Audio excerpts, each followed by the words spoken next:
welcome to this class. So we're going to paint these plums together, and here is my test piece to show you the colors, like how I went about the layering overall. You can just paint this plum or plums with quinacridone red and cobalt blue and imidazoline yellow if you want to. I have these colors slightly diluted with water. Consistency feels like heavy cream, like creamy here, but then there's a little bit of like milk-like ratio. So grab a comfortable brush, like something that feels softer. This is my long quill size 2 brush, Songbird, and I am going to start wetting this plum. So wet it for about, I'd say like 3 minutes is pretty good. All right, let's start with some yellow. This is my imidazoline yellow. Looking at the reference right away, like where am I going to apply it? I actually want a tiny bit of some red, so maybe like bright rose since it's here. And let's create like a little circle. So this is the area where I want that yellow to show through. Plus, in the second you're going to be painting this one, we're going to do the same thing. So there's my area with a highlight. I want a little more of that quin red or the bright rose. This is becoming more orange-like. Try not to overly mix colors. Cobalt blue, ochre. What's the ratio? The ratio feels like water to milk-like ratio. Where do I have the most of that? Right here. Right here. This is the area where I feel the most of that blue. Now, I'm going to grab, with that same brush, I'm not cleaning it, some of this ochre, bright rose. All these colors plus quinacridone red I haven't been grabbing really. And I'm gonna go like right in here. This is the darker area, like a mid-tone of it, right, that I see. The most important is to have that light, the area designated for that light, as close as I can get with the tip of my brush. Something like this. Now this area right here would be shadowed because of this plum. So I'm gonna have to work with colors, more with colors, creating the shadow. So we're gonna get to that in a second. What I want is some of that quinacridone red and some of that yellow and apply it here. I feel like this should be a little brighter red, I'd say. A little brighter red. Not too much of it, just enough.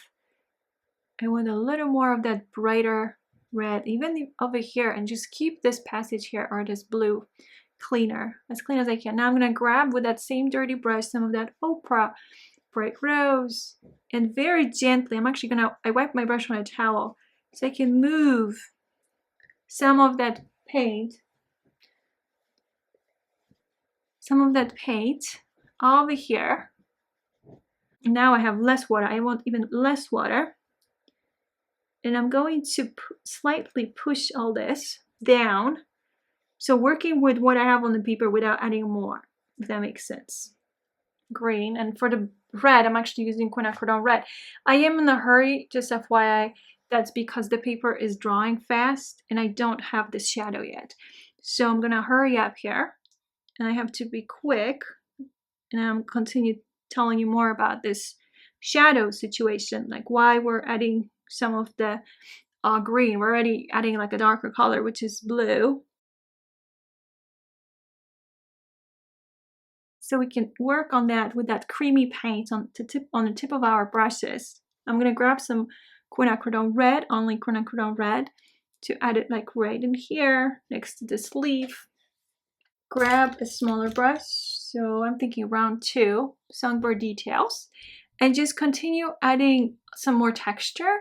So I want this quinacridone red, but I want a little more water, more like a heavy cream top, heavy cream.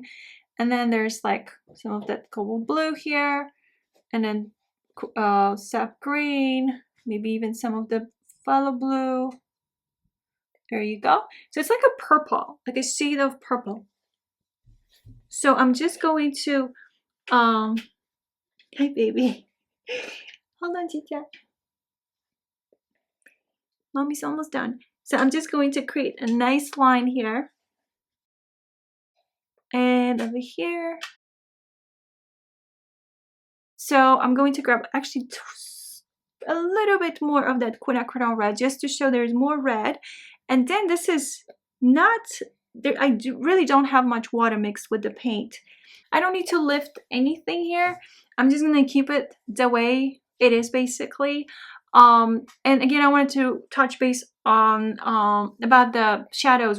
Hi friends, so now let's start painting leaves, and for that I'm going to use a medium softer brush. This is my round 8 golden tube, so something like this. You want to have like a softer brush.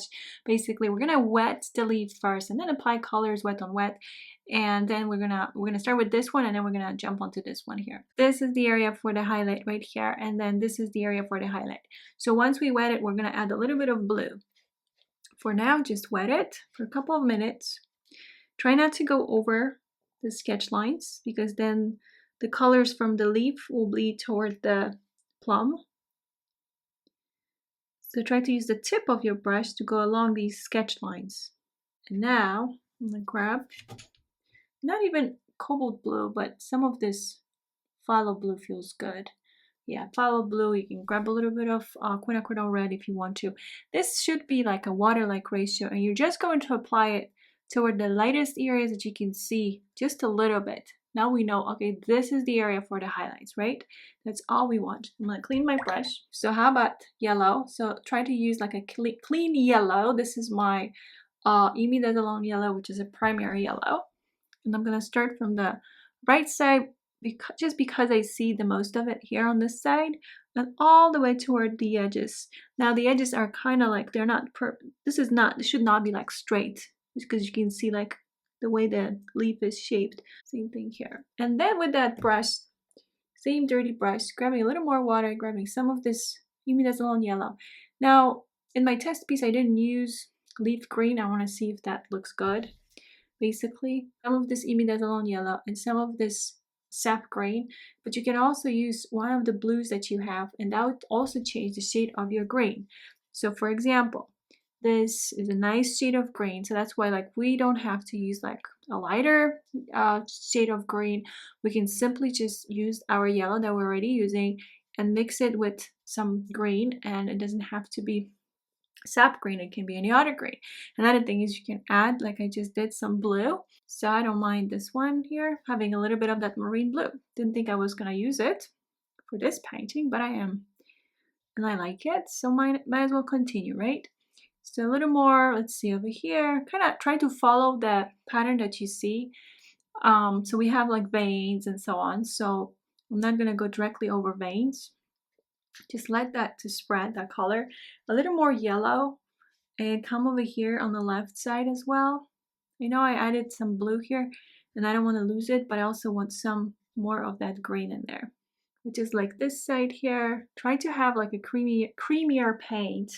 It doesn't have to be like a cream tone, but for sure like at least heavy cream, heavy cream. And then just add it toward like whatever you feel like you need to make it a little darker. Sometimes it feels like almost painting with or drawing with a pencil when I just use the tip of my brush. If that makes any more like sense of how I am using the brush. Cleaning my brush. I'm gonna grab my regular brush size 2, and this is the brush that I like to use, for lifting. So this is kind of ready. So you clean your brush, wipe it on a towel, and you just go through these areas where you want to have the veins. Just wipe your brush on a towel, feel it out, and just create lines. It's a little too early, but I'm okay with the veins I have. It's not like I don't have to add them everywhere. So thank you so much for your time. And as usual, please let me know if you have any questions. I try to keep some lessons much more simple and just cleaner layers and everything. But please let me know if you have any questions. This was my test piece, just so you can compare the two. So here's when I added a little more red to my leaf. But other than that, it's pretty similar. So thank you again for your time, and please let me know if you have any questions.